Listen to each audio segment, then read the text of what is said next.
الحمد لله نحمده ونستعينه ونستغفره ونعوذ بالله من شرور أنفسنا ومن سيئات أعمالنا من يهده الله فلا مضل له ومن يضلل فلا هادي له ونشهد أن لا إله إلا الله وحده لا شريك له ونشهد أن سيدنا وسندنا وحبيبنا ومولانا محمدا عبده ورسوله الذي أرسله الله إلى كافة الناس بشيرا ونذيرا وداعيا إلى الله بإذنه وسراجا منيرا أما بعد فقد قال الله تبارك وتعالى في كلامه المجيد وفرقانه الحميد أعوذ بالله من الشيطان الرجيم بسم الله الرحمن الرحيم وما أرسلناك إلا رحمة للعالمين وقال تعالى في موضع آخر وأقيموا الصلاة وآتوا الزكاة وما تقدموا لأنفسكم من خير تجدوه عند الله إن الله بصير بما تعملون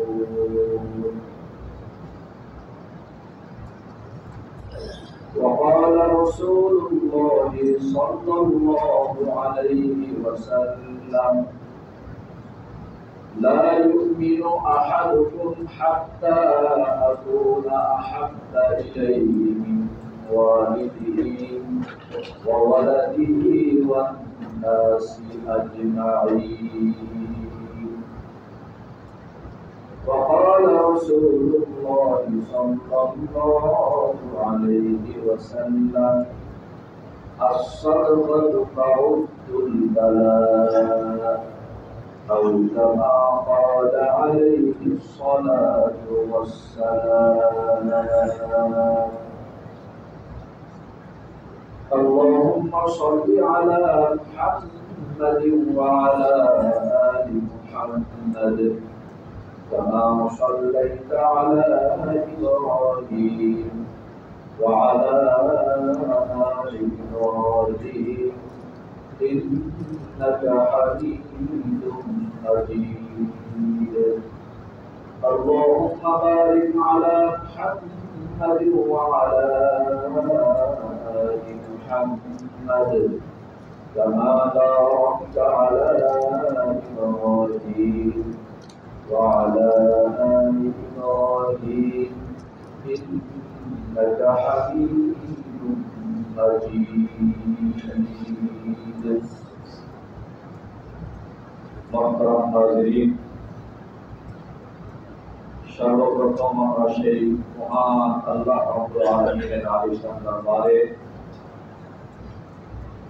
আল্লাহ পাকের দেওয়া জবান দিয়ে আল্লাহ পাকের পবিত্র নামে কালিমাত শুকর আদায় করব যে আল্লাহ রাব্বুল আলামিন আমাদের সকলকে রবিউল আউয়াল মাসের মতো একটি বরকতপূর্ণ মাসে জুমার নামাজ আদায় করার জন্য আমাদের সকলকে সারা পৃথিবীর মধ্যে আল্লাহ রাব্বুল আলামিনের নিকটে সবচেয়ে পছন্দনীয় স্থান যে ইসলামের মর্যাদা আল্লাহ রাব্বুল আলামিন বৃদ্ধি করেছেন নিজের ঘর বলে ঘোষণা দিয়ে, এমন একটি বরকতপূর্ণ স্থানে যে আল্লাহ রাব্বুল আলামিন আমাদের সকলকে উপস্থিত হওয়ার তৌফিক দান করে আল্লাহ পাকের পক্ষ থেকে পরিষ্কারভাবে ইঙ্গিত করতে চান যে আল্লাহ পাকের ঘর যেমন আল্লাহ পাকের কাছে পছন্দনীয়, যারা আল্লাহ পাকের ঘরে উপস্থিত হবে সেই বান্দাও আল্লাহ রাব্বুল আলামিনের নিকটে সবচাইতে বেশি পছন্দনীয়।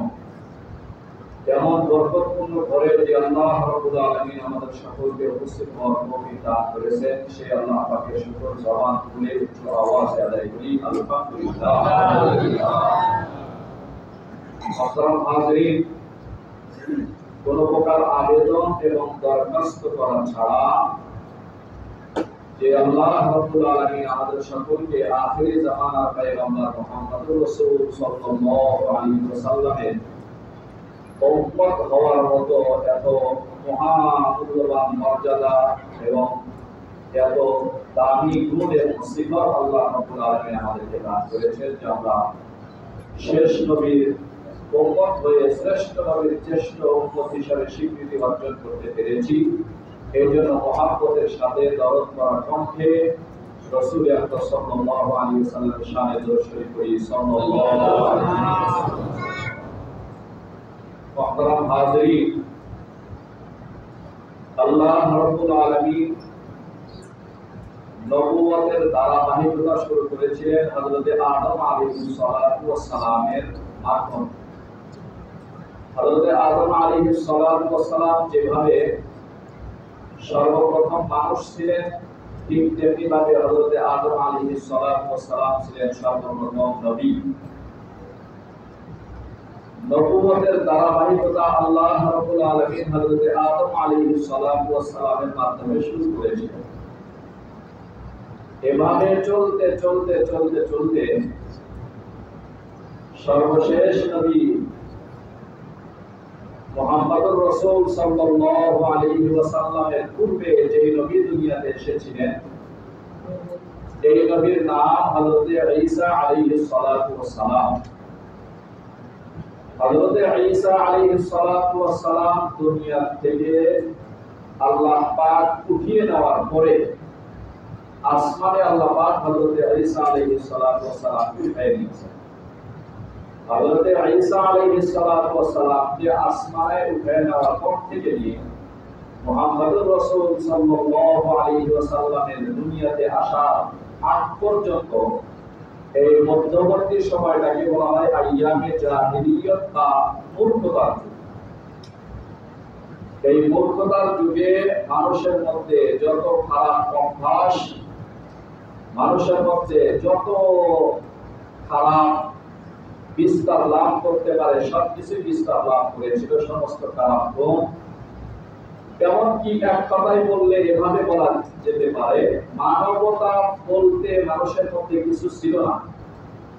এমন কঠিন পরিস্থিতিতে আল্লাহ রাব্বুল আলামিন তার হাবিব মুহাম্মদুর রাসূল সাল্লাল্লাহু আলাইহি ওয়াসাল্লামকে দুনিয়াতে পাঠিয়ে সারা দুনিয়ার মানুষের জন্য হেদায়েতের বার্তা নিয়ে আল্লাহ নবীকে দিয়ে পাঠান। এই রাসূল সাল্লাল্লাহু আলাইহি ওয়াসাল্লাম সর্বশেষ নবী। কিয়ামত পর্যন্ত আর কোন নবী দুনিয়াতে আসবেন না। মুহাম্মদুর রাসূল সাল্লাল্লাহু আলাইহি ওয়াসাল্লামের উম্মত সর্বশেষ উম্মত। নবী যেহেতু শেষ, আর কোন উম্মত দুনিয়াতে আসবে না। কিয়ামত পর্যন্ত যত মানুষ দুনিয়াতে আসবে সমস্ত মানুষ মুহাম্মদুর রাসূল সাল্লাল্লাহু আলাইহি ওয়াসাল্লামের উম্মতের অন্তর্ভুক্ত। এবং রাসূল আকরাম সাল্লাল্লাহু আলাইহি ওয়াসাল্লাম যেই নবীর বংশে জন্মগ্রহণ করলেন, আপনাদের অনেকেরই জানা আছে হযরত ইব্রাহিম আলাইহিস সালাতু ওয়াস সালাম আল্লাহ রাব্বুল আলামিনের কাছে যে সমস্ত বড় বড় নবী যাদের জনপ্রিয়তা এবং আল্লাহ পাকের কাছে বিশেষ সম্মানের আসন আল্লাহ পাক যাদেরকে দান করেছিলেন, তার মধ্যে একজন হলো হযরত ইব্রাহিম আলাইহিস সালাতু ওয়াস সালাম। হযরত ইব্রাহিম আলাইহিস সালাতু ওয়াস সালাম এমন একজন নবী যে নবীকে আল্লাহ রাব্বুল আলামিন নিজের দোস্ত খলিলুল্লাহ বলে ঘোষণা দিয়েছেন এবং হযরত ইব্রাহিম আলাইহিস সালাতু ওয়াস সালামের মাধ্যমে আল্লাহ রাব্বুল আলামিন আল্লাহ পাকের প্রিয় ঘর বাইতুল্লাহকে আল্লাহ পাক নির্মাণ করেছেন। হযরত ইব্রাহিম আলাইহিস সালাতু ওয়াস সালামের মাধ্যমে আল্লাহ পাক প্রথমভাবে কাজ করেছেন। এইজন্য বাইতুল্লাহতে গেলে যা দেখা যাবে সবগুলি হযরত ইব্রাহিম আলাইহিস সালাতু ওয়াস সালামের স্মৃতি। এই ঘরের প্রতিটা বালির কোণার সাথে হযরত ইব্রাহিম আলাইহিস সালাতু ওয়াস সালামের স্মৃতি, হযরত ইব্রাহিম আলাইহিস সালাতু ওয়াস সালামের মেহনত সব জড়িত আল্লাহ পাকের ঘর বাইতুল্লাহ। এই হযরত ইব্রাহিম আলাইহিস সালাতু ওয়াস সালামের দুইজন সন্তান ছিলেন আপনারা জানেন। একজন সন্তানের নাম হযরত ইসমাঈল আলাইহিস সালাতু ওয়াস সালাম, উনিও নবী ছিলেন। আর একজন সন্তানের নাম হযরত ইসহাক আলাইহিস সালাতু ওয়াস সালাম। হযরত ইসহাক আলাইহিস সালাতু ওয়াস সালাম নবী ছিলেন, ইব্রাহিম আলাইহিস সালাতু ওয়াস সালামের পুত্র। ইতিপূর্বেও আপনাদের সামনে আলোচনা করা হয়েছে হযরত ইব্রাহিম আলাইহিস সালাতু ওয়াস সালামকে যে আগুনের মধ্যে নিক্ষেপ করা হয়েছিল এবং হযরত ইব্রাহিম আলাইহিস সালাতু ওয়াস সালামকে একদম পুরো বিবস্ত্র করে আগুনের মধ্যে যখন নিক্ষেপ করা হলো, তখন হযরত জিবরাইল আলাইহিস সালাতু ওয়াস সালাম আল্লাহ পাকের নির্দেশে জান্নাতি একটা পোশাক নিয়ে এসে হযরত ইব্রাহিমকে পরিধান করেছে। এই পোশাক যতদিন পর্যন্ত আগুনের মধ্যে ছিলেন ততদিন পর্যন্ত জান্নাতি পোশাক হযরত ইব্রাহিম আলাইহিস সালাতু ওয়াস সালাম পরিধান করেছেন। আগুন থেকে যখন হযরত ইব্রাহিম আলাইহিস সালাতু ওয়াস সালামকে আল্লাহ পাক কুদরতিভাবে হেফাজত করলেন, এরপরে এই জান্নাতি পবিত্র কাপড় হযরত ইব্রাহিম আলাইহিস সালাতু ওয়াস সালাম তার সন্তান হযরত ইসহাক আলাইহিস সালাতু ওয়াস সালামের কাছে সংরক্ষণ করেছিলেন যে আল্লাহ পাকের পক্ষ থেকে আমার জন্য সম্মান স্বরূপ যে পোশাক দেওয়া হয়েছিল জান্নাতের পোশাক, এই জান্নাতি পোশাক আমি তোমার কাছে সংরক্ষণ করলাম। হযরত ইসহাক আলাইহিস সালাতু ওয়াস সালাম যখন ইন্তেকালের সময় হয়ে গেল, এই জান্নাতি বরকতি পোশাক যা ওনার বাবা হযরত ইসমাঈল আলাইহিস সালাতু ওয়াস সালামের বাবা হযরত ইসহাকের বাবা হযরত ইব্রাহিম আলাইহিস সালাতু ওয়াস সালাম দিয়েছিলেন, এই পোশাক হযরত ইসহাকের ইন্তেকালের সময় ওনার সন্তান হযরত ইয়াকুব আলাইহিস সালাতু ওয়াস সালামের হাতে সুপুর্দ করলেন যে বাবা, এই পোশাক তোমার দাদা আল্লাহ নবী হযরত ইব্রাহিম আলাইহিস সালাতু ওয়াস সালামের জন্য জান্নাত থেকে আল্লাহ পাঠিয়ে দিয়েছিলেন। এই বরকতি পোশাক জীবনের শেষ মুহূর্তে এসে আমি এই পোশাক তোমার কাছে সংরক্ষণ করলাম।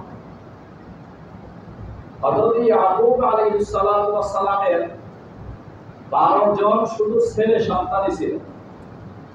আপনারা যারা ওলামায়ে কেরামের বয়ান শুনেছেন জানেন, তার মধ্যে সবচেয়ে প্রিয় এবং মহব্বতের সন্তান হযরত ইউসুফ আলাইহিস সালাতু ওয়াস সালাম। এই জান্নাতি পোশাকটা হযরত ইউসুফ আলাইহিস সালাতু ওয়াস সালামের গলার মধ্যে লটকানো ছিল, যেহেতু চেহারাও অনেক সুন্দর, মানুষের নজর থেকে যেন হেফাজতে রাখতে পারে, নজর লাগার কারণে শারীরিকভাবে অসুস্থ হয়ে পড়ে, এভাবেও যেন অসুস্থ না হয়, এটা ওনার গলার মধ্যে লটকানো ছিল এই তাবিজের মতো। এই জিনিসটাকে নিয়েই হযরত ইউসুফ আলাইহিস সালাতু ওয়াস সালাম তার ভাইয়ের আশা করে মিলে ষড়যন্ত্র করে কুয়ার মধ্যে নিক্ষেপ করেছিলেন। এই হযরত ইউসুফ আলাইহিস সালাতু ওয়াস সালাম হযরত ইসহাক আলাইহিস সালাতু ওয়াস সালামের বংশধর হযরত ইয়াকুব আলাইহিস সালাতু ওয়াস সালাম, হযরত ইউসুফ আলাইহিস সালাতু ওয়াস সালাম, পরবর্তীতে হযরত মূসা আলাইহিস সালাতু ওয়াস সালাম দুনিয়াতে আসলেন। বনি ইসরাইলের সবচেয়ে নামী দামি একজন নবী দুনিয়াতে আসলেন। উনিও হযরত ইউসুফ আলাইহিস সালাতু ওয়াস সালাম, হযরত ইয়াকুব আলাইহিস সালাতু ওয়াস সালামের বংশের, অর্থাৎ ইব্রাহিম আলাইহিস সালাতু ওয়াস সালামের যে প্রথম সন্তান হযরত ইসহাক আলাইহিস সালাতু ওয়াস সালামের বংশধরের পরবর্তী যত নবী দুনিয়াতে আসছেন, বনি ইসরাইলের সমস্ত নবী দুনিয়াতে আসছেন, এগুলি সব ছিল হযরত ইসহাক আলাইহিস সালাতু ওয়াস সালামের বংশ। আর আরেকজন সন্তান হযরত ইসমাঈল আলাইহিস সালাতু ওয়াস সালাম। এই ইসমাঈল আলাইহিস সালাতু ওয়াস সালামের বংশধরে আখিরি জামানার পয়গম্বর মুহাম্মদুর রাসূল সাল্লাল্লাহু আলাইহি ওয়াসাল্লাম দুনিয়াতে আসেন। মুহাম্মদুর রাসূল সাল্লাল্লাহু আলাইহি ওয়াসাল্লামের পূর্বপুরুষদের মধ্যে হযরত ইব্রাহিম আলাইহিস সালাতু ওয়াস সালাম এবং তার সন্তান হযরত ইসমাঈল আলাইহিস সালাতু ওয়াস সালাম আখিরি জামানার পয়গম্বর মুহাম্মদুর রাসূল সাল্লাল্লাহু আলাইহি ওয়াসাল্লামের পূর্বপুরুষদের মধ্যে নবীদের মধ্যে। আপনারা জানেন হযরত ইসমাঈল আলাইহিস সালাতু ওয়াস সালাম এবং ওনার আম্মাকে আল্লাহ পাকের ঘর বাইতুল্লাহর নিকটে রেখে যাওয়া হয়েছিল আল্লাহ পাকের নির্দেশে। যখন হযরত ইব্রাহিম আলাইহিস সালাতু ওয়াস সালামের সন্তান হযরত ইসমাঈল আলাইহিস সালাতু ওয়াস সালাম যুবক হয়ে গেছেন, বড় হয়ে গেলেন, তখন তো এই বাইতুল্লাহর পাশে শুধুমাত্র হযরত ইব্রাহিম আলাইহিস সালাতু ওয়াস সালাম, হযরত ইসমাঈল আলাইহিস সালাতু ওয়াস সালাম, ওনার স্ত্রী, ওনার এই তিনজন ছাড়া সেখানে বসবাস করার মতো আর কোনো লোক সেখানে উপস্থিত ছিল না। কিন্তু পার্শ্ববর্তী দেশ ইয়ামান, যে ইয়ামানের রাজধানীর নাম হলো সনআ, ইয়ামানে এমন একটা দুর্ভিক্ষ শুরু হলো, যে দুর্ভিক্ষের কারণে সমস্ত মানুষ তাদের রিজিকের তালাশে আপন মাতৃভূমি ইয়ামান ছেড়ে দিয়ে বিভিন্ন দেশে ঘোরাফেরা করতেছিলেন। এই পরিস্থিতিতে নিজেদের রিজিকের সন্ধান কোথায় হবে, এই সংকট থেকে সকলেই নিজেদের জীবনকে কিভাবে রক্ষা করবেন, এই জন্য ইয়ামান থেকে সারা দেশের মানুষ বিভিন্ন জায়গায়, ইয়ামানের সমস্ত লোকজন দুর্ভিক্ষ থেকে বাঁচার জন্য রিজিকের সন্ধানে বিভিন্ন দেশে বিভিন্ন জায়গায় ছড়িয়ে ছিটিয়ে পড়বেন। তার মধ্যে একটা গোত্র ছিল, যে গোত্রের নাম সেই পরিভাষায় বলা হয় জুরহাম। এই জুরহাম গোত্রের লোকজন খুঁজতে খুঁজতে তালাশ করতে করতে করতে করতে হযরত ইব্রাহিম আলাইহিস সালাতু ওয়াস সালাম এবং ওনার একমাত্র সন্তান হযরত ইসমাঈল আলাইহিস সালাতু ওয়াস সালাম যে বাইতুল্লাহর পাশে বসবাস শুরু করলেন, আল্লাহ পাকের ঘরের পাশে, এই জায়গায় উপস্থিত হয়ে দেখলেন যে এখানে আসলে বসবাস উপযোগী জায়গাও এবং বিভিন্ন ভাবে রিজিকের প্রয়োজনীয় যতটুকু রিজিকের প্রয়োজন এখানে সব দিক থেকে বসবাস উপযোগী একটা স্থান। তাই সেই ইয়ামানের যে সমস্ত লোক দুর্ভিক্ষের থেকে বাঁচার জন্য সারা পৃথিবীর বিভিন্ন জায়গায় ছড়িয়ে ছিটিয়ে পড়েছিল, তারা সেই জায়গাকে নির্বাচন করলো আল্লাহ পাকের ঘরের কাছে, যেখানে হযরত ইব্রাহিম আলাইহিস সালাতু ওয়াস সালাম উপস্থিত আছেন, যেখানে উপস্থিত আছেন হযরত ইব্রাহিম আলাইহিস সালাতু ওয়াস সালামের সন্তান, প্রিয় সন্তান হযরত ইসমাঈল আলাইহিস সালাতু ওয়াস সালাম। সেখানে বসবাস শুরু করলো। তারা বসবাস শুরু করার পরে পরস্পরে আত্মীয়তার বন্ধনে আবদ্ধ হওয়ার প্রয়োজনীয়তা যখন দেখা দিল, হযরত ইসমাঈল আলাইহিস সালাতু ওয়াস সালাম যুবক হয়ে গেলেন, বড় হয়ে গেলেন, তখন হযরত ইব্রাহিম আলাইহিস সালাতু ওয়াস সালাম নিজের সন্তান হযরত ইসমাঈল আলাইহিস সালাতু ওয়াস সালামকে বিবাহ দেওয়ার জন্য এই যে ইয়ামান থেকে যে সমস্ত লোক এখানে উপস্থিত হলো, তাদের বংশের মধ্যে বিবাহ দেওয়ার জন্য জুরহাম গোত্রের একজন মেয়েকে নির্বাচন করলেন, নিজের সন্তান হযরত ইব্রাহিম আলাইহিস সালাতু ওয়াস সালামের হযরত ইসমাঈলকে বিবাহ দেওয়া। বিবাহ স্বাভাবিকভাবে হয়ে গেল, কিন্তু আল্লাহ পাকের ঘরের সমস্ত দায়িত্ব, দেখাশোনা এবং সমস্ত দেখভাল করা, সমস্ত প্রয়োজনগুলিকে মেটানো, সবগুলি দায়িত্ব হযরত ইব্রাহিম আলাইহিস সালাতু ওয়াস সালামের ছিল। হযরত ইব্রাহিমের ইন্তেকালের পরে ওনার সন্তান হযরত ইসমাঈল আলাইহিস সালাতু ওয়াস সালামের দায়িত্ব ছিল। এভাবে হযরত ইব্রাহিম আলাইহিস সালাতু ওয়াস সালামের সন্তান হযরত ইসমাঈলের বংশধরের মধ্যে ধারাবাহিকভাবে আল্লাহ রাব্বুল আলামিনের ঘর বাইতুল্লাহকে সংরক্ষণ করা, দেখাশোনা করা, সমস্ত প্রয়োজনগুলিকে মেটানো এবং এই ঘরের ইজ্জত সম্মান সবগুলি রক্ষা করার দায়িত্ব ছিল হযরত ইসমাঈল আলাইহিস সালাতু ওয়াস সালামের পরবর্তী প্রজন্ম, তার বংশের মধ্যে তার সন্তানদের দায়িত্ব ছিল। কিন্তু পরিস্থিতির কারণে একসময় দেখা দিল এই বাইরের থেকে যে সমস্ত ইয়ামানের বাসিন্দা এখানে উপস্থিত হয়েছিল, যাদেরকে জুরহাম গোত্রের লোকজন, তাদের সাথে হযরত ইব্রাহিমের বংশের লোকজনের সাথে একটু দূরত্ব সৃষ্টি হলো এবং পরস্পরের যুদ্ধ বেঁধে গেল, পরস্পরের যুদ্ধ শুরু হলো। যখন যুদ্ধ শুরু হলো তখন হযরত ইসমাঈল আলাইহিস সালাতু ওয়াস সালামের সন্তান যারা ছিল, পরবর্তী প্রজন্ম যারা ছিল, তারা এই বিদেশি লোকজন যারা এখানে এসে বসতি স্থাপন করলো, তাদের সাথে যুদ্ধ লিপ্ত হওয়ার পরে আল্লাহ পাকের কুদরতি ফায়সালা তারা হেরে যায়, যুদ্ধে জয়যুক্ত হতে পারে। তখন তাদের বাপ দাদার ভিটা মক্কা নগরী ছেড়ে আরবের বিভিন্ন জায়গায় হযরত ইসমাঈল আলাইহিস সালামের সন্তান যারা ছিলেন তারা বসবাস শুরু করে।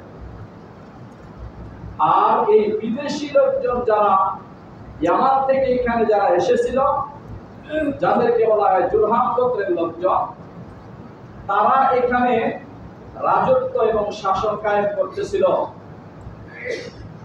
এই মধ্যবর্তী সময়ে আল্লাহ পাকের ঘরের অনেক ক্ষতি তারা করে দেয় এবং মক্কার যে সমস্ত বাসিন্দা ছিল তাদের উপরে অনেক জুলুম অত্যাচার করে।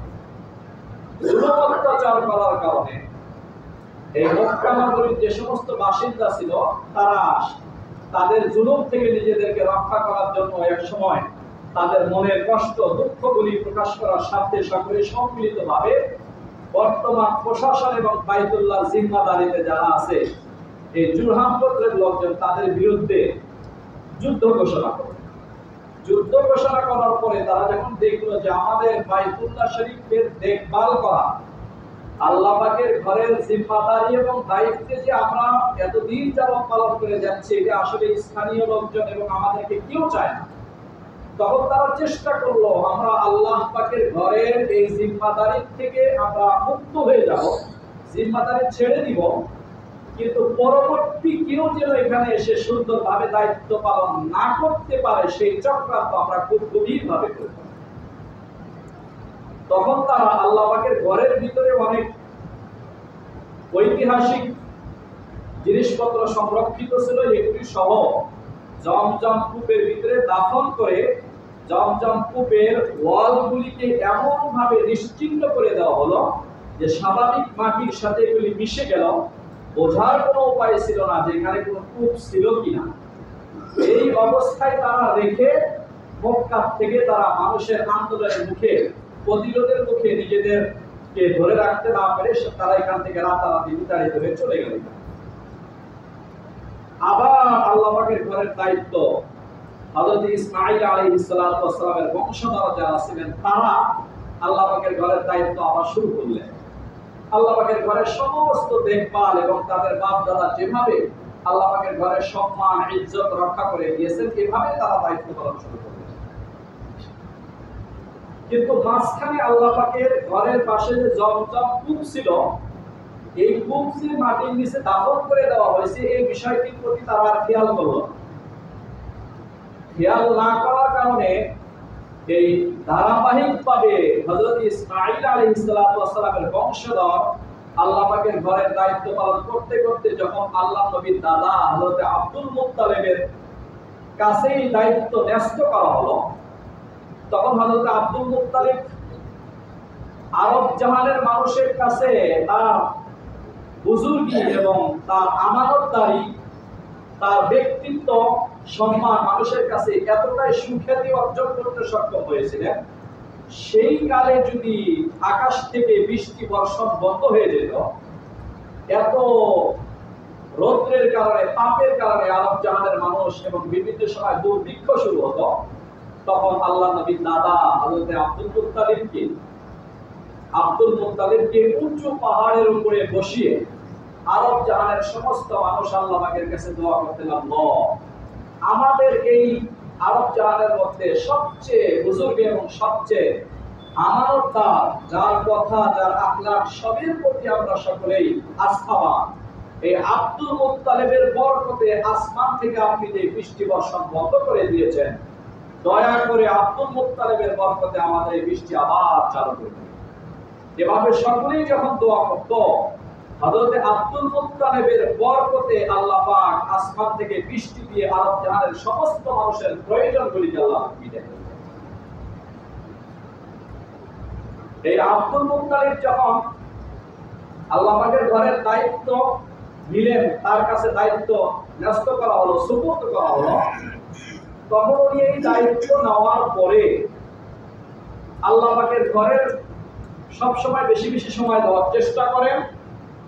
নিজের একান্ত প্রয়োজনীয় কাজের ফাঁকে যতটুকু সময় থাকে এতটুকু সময় আল্লাহ পাকের ঘরের দেখভাল, পরিষ্কার পরিচ্ছন্ন করা এবং এই ঘরের কি কি প্রয়োজন সবগুলিকে মিটানোর জন্য আল্লাহ রাব্বুল আলামিনের এই মাকবুল এবং পছন্দনীয় বান্দা আল্লাহ পাকের ঘরের কাছে বেশি বেশি সময় দিতেন। একদিন আব্দুল মুত্তালিব আল্লাহ পাকের ঘর বাইতুল্লাহ শরীফের পাশে ওনার চাদরটা বিছিয়ে শুয়ে আছেন। এমন সময় আব্দুল মুত্তালিবকে বলা হলো, আব্দুল মুত্তালিব, এখানে একটা কূপ আছে, এই কূপটাকে খনন করো। হযরত খাজা আব্দুল মুত্তালিব চিন্তা করলেন, স্বপ্নে আমাকে যে কথা বলা হয়েছে আমার পূর্বপুরুষদের থেকে আমি কখনো শুনি নাই যে এখানে কোন কূপ আছে যে কূপকে খনন করতে হবে। তাই প্রথম দিন হযরত আব্দুল মুত্তালিব এটা তার কাছে অস্পষ্টতা কাজ করতেছিল। দ্বিতীয় দিন আব্দুল মুত্তালিব আবার একই স্থানে ওইভাবে আগের মতো শুইলেন। আল্লাহ পাকের ঘরের একদম দরওয়াজা বরাবর আল্লাহ পাকের ঘরের ছায়া, কাবার ছায়ার মধ্যে চাদর বিছিয়ে শুয়ে পড়লেন। এমন সময় আবার দ্বিতীয় দিন আব্দুল মুত্তালিবকে বলা হলো, আব্দুল মুত্তালিব, এখানে একটা কূপ আছে, এই কূপটাকে তুমি খনন করো। আব্দুল মুত্তালিবের কাছে আরো অস্পষ্টতা কাজ করতেছিল। প্রথম দিনও বলা হলো, দ্বিতীয় দিনে বলা হলো, অবশ্যই কথা সত্য, কিন্তু আমি তো আমার পূর্বপুরুষ থেকে কখনো শুনি নাই যে এখানে কোনো কূপ আছে। তখন খাজা আব্দুল মুত্তালিব দ্বিতীয় দিনে ভাবে চলে গেল, তৃতীয় দিনে চলে গেল, চতুর্থ দিনে একই কথা তাকে বলা হলো যে ইহফিল জামজামা, আব্দুল মুত্তালিব, জামজাম নামে এখানে একটি কূপ আছে, তার আলামত চিহ্ন আল্লাহ পাকের ঘর থেকে এত গজ দূরত্বে অবস্থিত এবং সেখানে তুমি বর্তমান এই চিহ্ন দেখতে পাবে। সেখানে উপস্থিত হয়ে খনন কাজ শুরু করো। তোমার চেষ্টা সাধনার বরকতে আল্লাহ রাব্বুল আলামিন সেই জমজম কূপ, যেটা তোমার বাপ দাদা হযরত ইব্রাহিম আলাইহিস সালাতু ওয়াস সালাম, হযরত ইসমাঈল আলাইহিস সালাতু ওয়াস সালাম যে কূপকে সংরক্ষণ করেছেন এবং যেই কূপ হযরত ইব্রাহিম আলাইহিস সালাতু ওয়াস সালামের প্রিয় সন্তান হযরত ইসমাঈলের পায়ের নিচ থেকে যা সূচনা হয়েছিল, সেই কূপের সন্তান তোমাকে দেওয়া হবে, তুমি সেখানে খনন করতে থাকো। তখন আব্দুল মুত্তালিবের মাত্র একজন সন্তান, বড় সন্তান, তার নাম ছিল হারিস। তারিখের কিতাবে লেখা, এই একজন যুবক সন্তানকে নিয়ে কুয়া খনন করার কাজ শুরু করলেন। কূপ খনন করার কাজ শুরু করার স্টাইল এবং তার বিবরণ সমস্ত সিরাতের কিতাবে যেভাবে দেওয়া হয়েছে, হযরত আব্দুল মুত্তালিব খনন করতেছিলেন এবং ওনার সন্তান, যুবক সন্তান হারিসকে দিয়ে এখান থেকে মাটিগুলিকে স্থানান্তর করতেছিলেন। এই কূপের মাটিগুলিকে স্থানান্তর করতেছিলেন। তখন আসলে এই কূপকে খনন করার জন্য যেই পরিমাণ শক্তি সামর্থ্য দরকার ছিল, যত লোক সংখ্যা দরকার ছিল, এই পরিমাণ লোক সংখ্যাও ছিল না। তখন হযরত আব্দুল মুত্তালিব, খাজা আব্দুল মুত্তালিব, সেই আরব জাহানে যার উসিলা দিয়ে দোয়া করলে আল্লাহ রাব্বুল আলামিন দোয়া পর্যন্ত কবুল করতেন, এমন ব্যক্তি আল্লাহ রাব্বুল আলামিনের কাছে আবেদন করলেন, আল্লাহ মান্নত করলেন, আপনি যদি আমাকে 10 জন ছেলে সন্তান দান করেন, তাহলে আমি একজন সন্তানকে আপনার সন্তুষ্টির জন্য কুরবানি করে দেব।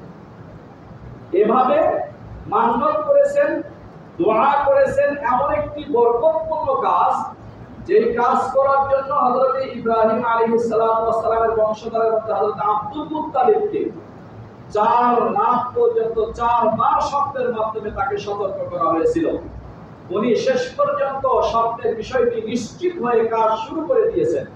এত বরকতপূর্ণ কাজ, আল্লাহ পাকের এত পছন্দনীয় কাজ, এই পছন্দনীয় কাজ করার সময় আল্লাহ পাকের কাছে মান্নত করলেন, আল্লাহ আপনি যদি আমাকে 10 জন ছেলে সন্তান দান করেন তাহলে একজন সন্তানকে আমি আপনার সন্তুষ্টির জন্য কোরবানি করব। তখন খাজা আব্দুল মুত্তালিব মান্নত করলেন আর এই কাজ করতেছিলেন।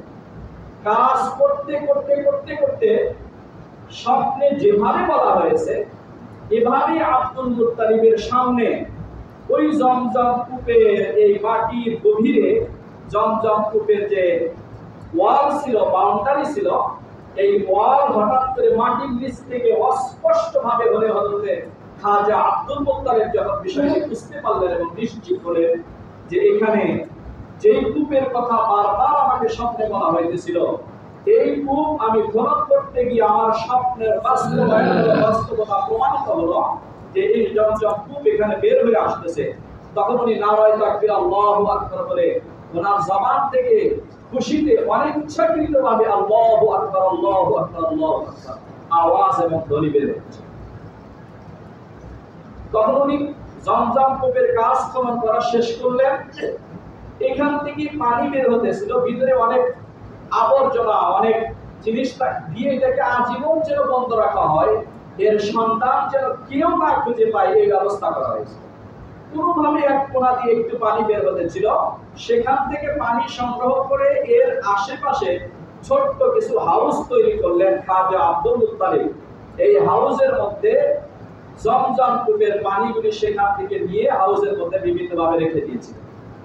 রেখে দেওয়ার পরে হজের সময় বিভিন্ন সময় আল্লাহ পাকের ঘরে মানুষ যখন আসে, আব্দুল মুত্তালিব এই বরকতপূর্ণ জমজমের পানি তাদের সকলের সেবার জন্য, এই ঠান্ডা পানি যা মানুষের পিপাসাও দূর করে এবং মানুষের আসলে খানার কাজও করে, এমন বরকতপূর্ণ পানি উনি খাওয়াইতেছিলেন আর আল্লাহ পাকের ঘরের দেখভাল করতেছিলেন।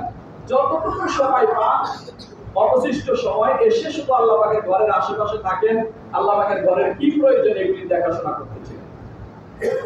এই প্রচন্ড রৌদ্রের মধ্যে আব্দুল মুত্তালিব পূর্বের মতো আবার উনি প্রয়োজনীয়তা অনুভব করলেন যে কিছু সময় আমার একটু বিশ্রাম করা দরকার।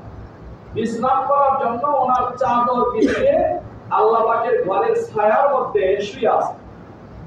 এমন সময় অনেক বছর পরে আব্দুল মুত্তালিবকে আবার স্বপ্ন যুগে সতর্ক করা হলো, ইয়া আব্দুল মুত্তালিব আউফি বিনাজরিক লিরাব্বি হাযাল বাইত। আব্দুল মুত্তালিব, তুমি এই ঘরের রবের জন্য তুমি যে মান্যত করেছিলে তোমার সেই মান্যতকে পূরণ করো। তখন আব্দুল মুত্তালিবের ইতিমধ্যে 10 জন ছেলে সন্তান জন্মগ্রহণ করেছেন, সকলে যুবক হয়ে গেছে। সর্বশেষ যে সন্তান রাসূল আকরাম সাল্লাল্লাহু আলাইহি ওয়াসাল্লামের বাবা হবেন, এই সন্তানও যুবক হয়ে গেছে এবং আব্দুল মুত্তালিবের সমস্ত ছেলে সন্তানদের মধ্যে সবচেয়ে চেহারা সুরত সুন্দর, যার দিকে মানুষ দেখলেই মায়া মহাব্বত ভালোবাসা কাজ করতে থাকে। স্বাভাবিকভাবে মানুষ দেখলেই তার দিকেই নজর মানুষের পড়বে, এমন আকর্ষণীয় চেহারা এবং সবকিছু সৌন্দর্য আল্লাহ পাক দিয়ে রাসূল আকরাম সাল্লাল্লাহু আলাইহি ওয়াসাল্লামের বাবা খাজা আব্দুল মুত্তালিবের এই প্রিয় সন্তান আব্দুল মুত্তালিবের সন্তান আব্দুল্লাহ যখন বড় হয়ে গেল, তখন উনি একজনকে যেহেতু কোরবানি করবেন আল্লাহ পাকের সন্তুষ্টির জন্য, স্বপ্নের মধ্যেও বলা হলো, তো মান্যতকে বাস্তবায়ন করার জন্য উনি লটারি করলেন। 10 জন সন্তানের নামে লটারি করার পরে একজনের লটারিতে নাম উঠাইবেন, যার নাম উঠবে তাকে আল্লাহ পাকের রাস্তায় কোরবানি করা হবে, আল্লাহ পাকের সন্তুষ্টি করবে। প্রথমবার উঠাইলেন, উঠানোর পরে দেখেন যে আব্দুল্লাহর নাম চলে আসে। দ্বিতীয়বার আবার যখন লটারি উঠানো হলো, দ্বিতীয়বারও দেখা যায় যে আব্দুল্লাহর নাম আসে, তৃতীয়বারও আব্দুল্লাহর নাম আসে। কিন্তু আব্দুল্লাহর প্রতি মান্যতা পূরণ করতে হবে, আব্দুল মুত্তালিবের আত্মীয় স্বজন পরিবারের সকলের কথা মান্যত পূরণ করতে হবে, এতে আমাদের কোনো দ্বিমত নেই। কিন্তু আব্দুল্লাহকে দিয়ে করার ব্যাপারে সকলেই আপত্তি ছিল। তখন আব্দুল মুত্তালিবের এক মেয়ে অর্থাৎ রাসূল আকরাম সাল্লাল্লাহু আলাইহি ওয়াসাল্লামের খুবই পরামর্শ দিলেন যে আপনি একটা কাজ করেন, একদিকে 10টা উট আর একদিকে আব্দুল্লাহর নাম রেখে লটারি করা, যার নাম আসবে তাকে কোরবানি করা। তখন আব্দুল মুত্তালিব বিষয়টা নিরসন করার জন্য একদিকে 10টা উট রাখা হলো, আর একদিকে আব্দুল মুত্তালিবের সন্তান হযরত আব্দুল্লাহর নাম রেখে লটারি করা হলো, কিন্তু বারবার শুধু আব্দুল্লাহর নাম। এভাবে প্রতিবার 10টি বাড়াইতে বাড়াইতে যখন 100 উট একদিকে, অপর দিকে আব্দুল্লাহর নাম রাখা হলো, লটারি যখন উঠানো হলো তখন উটের নাম চলে আসে। তখন হযরতে আব্দুল্লাহকে আর কোরবানি না করে এর পরিবর্তে 100 উট কোরবানি করে দেওয়া হলো। সেই থেকে আরব জাহানের ভিতরে একটা প্রথা এবং নিয়ম চলে আসলো, কেউ যদি কাউকে হত্যা করে আর তার বিচার যদি করা হয় তাহলে একজন ব্যক্তির মূল্য হলো 100 উট। সেই সময় থেকে এই প্রথা চালু। মাঝখানে একটি কথা আপনাদের সামনে স্পষ্ট করতে হয়। আপনারা হয়তো লটারির কথা শুনে মনে করবেন তাহলে মনে হয় লটারি করা জায়েজ, লটারি সম্পূর্ণ না জায়েজ। এই জন্য এই ঘটনার সাথে দেখে মিলিয়ে আপনারা লটারি জায়েজ করার কোনো ফতোয়া এখান থেকে বের করবেন না। লটারিতে আপনারা যারা অংশগ্রহণ করেন যা আছে এগুলি সম্পূর্ণ না জায়েজ, এটা জায়েজ না, শরীয়তে নিষেধ। এরপরে রাসূল আকরাম সাল্লাল্লাহু আলাইহি ওয়াসাল্লামের বাবা কে কোরবানি করা হলো না, খাজা আব্দুল্লাহ সমস্ত ভাইদের মধ্যে সবচেয়ে চেহারা সুরত সুন্দর এবং তাকে বিবাহ করানোর প্রয়োজনীয়তা দেখা দিল। প্রয়োজন মোয়াফেক আব্দুল্লাহর বিবাহ শাদী হয়ে গেল।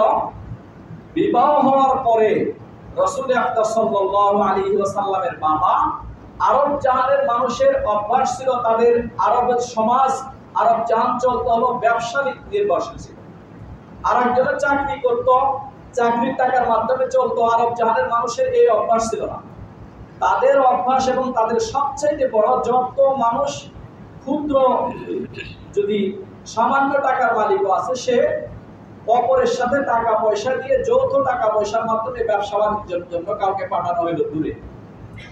এই কাফেলার সাথে খাজা আব্দুল্লাহ কেউ পাঠানো, আল্লাহ রাসূলের বাবা আব্দুল্লাহকেও পাঠানো হলো। ব্যবসা থেকে ফেরার পথে হঠাৎ করে জ্বর, এত প্রচন্ড জ্বর যে এখন এই কাফেলার সাথে আব্দুল্লাহ চলতে কোনোভাবে সক্ষম না। তখন উপস্থিত সকলেই সিদ্ধান্ত নিলেন যে এখানে যেহেতু তার আত্মীয় স্বজনের বাড়ি আছে, এখানে পথে তাকে রেখে যাওয়া হোক, সুস্থ হলে এরপরে মক্কায় ফিরে আসবে। কিন্তু মক্কায় ফিরে আসার পরে ওনার বাবা আব্দুল মুত্তালিব অপেক্ষা করতেছিল, সকলের সন্তান চলে আসলো, আমার ছেলে আব্দুল্লাহ কোথায়? যখন কাফেলাকে জিজ্ঞাসা করা হলো তখন সকলেই একটি বিষয় নিশ্চিত করলেন যে আপনার সন্তান ফেরার পথে মারাত্মক জ্বরে আক্রান্ত হয়েছিল, যে আমাদের কাফেলার সাথে চলতে কোনোভাবেই সক্ষম নয়। তখন আমরা সকলে সম্মিলিত সিদ্ধান্তে তাকে মদিনাতে তার আত্মীয়ের বাড়িতে রেখে এসেছি, সুস্থ হলে ফিরে আসবে। তখন আব্দুল মুত্তালিব শারীরিক সুস্থতার খবর নেওয়ার জন্য বড় ছেলে হারিসকে পাঠিয়ে দিলেন যে আমার সন্তানের কি খবর নিয়ে আসে।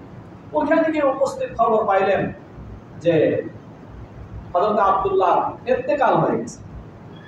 এই খবর এখানে আসার পরে আরব জাহানের মানুষের আল্লাহ রাসূলের বাবার প্রতি যেমন মায়া মহব্বত ছিল, যেমন আখলাক চরিত্রের বিষয়গুলিও ছিল। আর বিশেষ করে ভাইদের মধ্যে রাসূল আকরাম সাল্লাল্লাহু আলাইহি ওয়াসাল্লামের চাচাদের মধ্যে যেন এই পরিবারে শুধু নয়, এই মক্কা নগরীর মধ্যে শোকের একটা ছায়া পড়ে গেল যে আব্দুল্লাহর ইন্তেকাল হয়ে। আর যখন তার স্ত্রী পেটে বাচ্চা, তো সকলের মায়া মহব্বত আরো কাজ করতেছিল যে ভাই চলে গেছে, ভাইয়ের ভবিষ্যতের এক প্রদীপ, তার সন্তান দুনিয়াতে আসবে। সকলে অপেক্ষাও করতেছিল এবং প্রয়োজন মাফিক তাকে সহযোগিতা করতেছিল যে এই ইয়াতীম সন্তান আল্লাহ পাক তাকে কিভাবে দুনিয়াতে আসবে, কি হবে, তার প্রয়োজনীয় যত খোঁজ খবর সকলে নিতেছিল। মুহতারাম হাজিরিন, এই যে এতক্ষণ পর্যন্ত আপনাদের সামনে রাসূল আকরাম সাল্লাল্লাহু আলাইহি ওয়াসাল্লামের সংক্ষিপ্ত সিরাত সম্পর্কে আলোচনা করা হলো, এই বিষয়গুলি হয়তো আপনারা প্রতি বছর শুনে থাকেন এবং এই বিষয়টি আপনাদেরও জানা আছে যে প্রতি বছর এই মসজিদে এই 12 রবিউল আউয়ালে রাসূল আকরাম সাল্লাল্লাহু আলাইহি ওয়াসাল্লামের সংক্ষিপ্ত জীবনী সম্পর্কে আলোচনা করা হয় প্রতি বছরের ন্যায় এবছর ইনশাআল্লাহ এই বিষয়টি রবিবার দিবাগত রাত বাদ এশা ইনশাআল্লাহ সংক্ষিপ্ত আলোচনা এখানে অনুষ্ঠিত হবে। আপনারা সকলে ইনশাআল্লাহ যত সময় এখানে অংশগ্রহণ করবেন। আরেকটি বিষয়, আপনারা সব সময় যে বিষয়টি আপনাদের কাছে বলে থাকি, যে কোনো একটা নেক কাজ যখন সূচনা করা হয়, এই নেক কাজের সূচনা লগ্নে যাদের মাধ্যমে সূচনা হয়, যারা সহযোগিতা করেন, যাদের মাধ্যমে শুরু হলো, পরবর্তী যত মানুষ এখানে যোগদান করবে আল্লাহ পাক সকলকে সওয়াব দান করবেন। সাথে সাথে যারা উদ্যোক্তা ছিল তাদেরকে তাদের সমপরিমাণ সওয়াব দান করবেন। অনুরূপভাবে কোনো গুনার কাজও যদি কেউ সূচনা করে থাকে, তাহলে গুনার কাজ যে সূচনা করেছে, পরবর্তীতে যত মানুষ এই গুনার কাজে অংশগ্রহণ করবে, সমস্ত মানুষের গুনার একটা অংশ যে উদ্যোক্তা এবং যার মাধ্যমে এই গুনার কাজটা সূচনা হয়েছিল তার আমলনামায় যোগ করে দেওয়া। এই মর্মে সহিহ বুখারী মুসলিমের হাদিসও আপনাদেরকে শোনানো হয়েছে। হযরত আদম আলাইহিস সালামের দুই সন্তানের দ্বন্দ্ব শুরু হয়েছিল। এক সন্তান আর এক সন্তানকে খুন করেছে। এই কিয়ামত পর্যন্ত যত খুন হবে, সমস্ত খুনের গুনার একটা অংশ হযরত আদম আলাইহিস সালামের ওই সন্তান, যেই সন্তান এই সুন্নত এবং তরিকাকে জারি করেছিল, তার আমলনামায় দেওয়া। এই জন্য মুহতারাম হাজরিন, আপনারা যে সমস্ত এলাকার যে সমস্ত দিন দরদি মুসল্লিদের উদ্যোগে এত বড় মসজিদের কাজের সূচনা হয়েছিল, পরবর্তীতে আপনারা যারা অংশগ্রহণ করেছেন, সহযোগিতা করেছেন, নামাজ পড়েছেন, যে কোনো আমল করেছেন, সমস্ত আমলের সওয়াব আপনাদের আমাদেরকে আল্লাহ পাক দিবেন। সাথে সাথে যারা উদ্যোক্তা ছিলেন, যারা সহযোগিতা করেছেন, তাদেরকে তার সমপরিমাণ সওয়াব দিয়ে উদ্যোক্তা হওয়ার এই মহাবরকতপূর্ণ কাজকে আল্লাহ পাক মূল্যায়ন করবেন। আপনারা জানেন এই মসজিদের দীর্ঘদিন যাবৎ আপনাদের সামনে যে বিষয়টি আলোচনা করা হইতেছিল, এবং আপনারা সব সময় দোয়াও করেছেন, আপনারা সহযোগিতাও করেছেন। কোথাও আপনাদের পক্ষ থেকে আলহামদুলিল্লাহ আমরা কোনো কমতি পাই নাই। যখন যেভাবে ঘোষণা করেছি, আপনারা আমাদের ঘোষণা মোতাবেক আপনারা আমাদের আহ্বানে সাড়া দিয়েছেন। গত শুক্রবারে বলেছি, আমাদের একজন মুসল্লি এখানে মসজিদ কমিটির সদস্য, উনি ওনার মেয়েকে বলেছেন, ওনার মেয়ে তার বান্ধবীদের থেকে কালেকশন করে মসজিদের ওযু খারাপ জন্য সহযোগিতা করেছে। আবার অনেক মুসল্লি এমন যে তার বাসায় একজন মেহমান বেড়াইতে এসেছেন, সেই মেহমানকে বলে মসজিদের জন্য কালেকশন করে সেই টাকা পর্যন্ত মসজিদে পৌঁছায় দিয়েছে। অনেকে এমন আছেন পরিচিত আপনজন, যাদের কাছে জীবনে কখনো হাত পাতেন, একমাত্র আল্লাহ পাকের ঘরের খাতিরে তাদের কাছে গিয়ে বলে সহযোগিতা তার থেকে নিয়ে মসজিদ পর্যন্ত আপনারা পৌঁছায় দিয়েছেন। এর দ্বারাই প্রমাণ হয় আপনাদের আন্তরিকতা মসজিদের প্রতি কত বেশি, কত ভালোবাসা আপনাদের মসজিদের প্রতি। আলহামদুলিল্লাহ, এর আগেও আপনাদেরকে একটি হাদিস আমি শুনিয়েছিলাম যে ইউসাফু আহলুল জান্নাহ, জান্নাতের সমস্ত মানুষের একটি কাতার দাঁড় করানো হবে। ফায়ামুরু বিহিম রাজুলুম মিন আহলিন নার, জান্নাতের এক ব্যক্তি সেখান থেকে জাহান্নামের এক ব্যক্তি যাইতে থাকবে। ওই সময় বলবে, আমা তারিফুনি, তুমি কি আমাকে চেনো না? আমি দুনিয়ার জীবনে তোমাকে একটা উপকার করেছিলাম। কি উপকার করেছিলাম? উপকারটা হলো, তোমার জন্য আমি একটু নামাজের জন্য প্রস্তুতি নিবে সুন্দরভাবে, এই জন্য একটা ওযুখানা তোমার জন্য আমি ব্যবস্থা করে দিয়েছি। তখন হাদিস শরীফে আসছে, এই ব্যক্তির সুপারিশের বরকতে আল্লাহ পাক তাকে মাফ করে জান্নাতের মেহমান হিসাবে কবুল করবেন। এই জন্য আমরা ঘোষণা দিতেছিলাম, চেষ্টা করতেছিলাম। একজন মুসল্লি, উনি এর আগেও দান করেছেন মোটা অঙ্কের, মসজিদের যখন ফান্ডের খুবই কমতি ছিল, উনি দেখে বলে দিয়েছেন যে এখানে যত এই গ্রিনের প্রয়োজনে সবগুলি আমি দিয়ে দিব। সম্ভবত 1,80,000 টাকার মতো উনি সব দিয়ে দিয়েছেন। এখন আমাদের একটা ছোট্ট কাজ, এই কাজটা করলে আলহামদুলিল্লাহ শেষ, আর কোনো কাজ আমাদের ওযু খারাপ থাকে না। সেই কাজটা হলো শুধু টাইলসের প্রয়োজন। এই টাইলসের কাজ করলে আলহামদুলিল্লাহ আমরা ওযুখানা উৎপাদন করে আমরা ওযুর কাজ শুরু করতে পারি। মুসল্লিরা দীর্ঘদিন পর্যন্ত কষ্ট করতেছেন, রিকশাওয়ালাদের রিকশা রাখতে কষ্ট হইতেছে। তো এই এক একটা টাইলসের মূল্য হলো 195 টাকা মাত্র।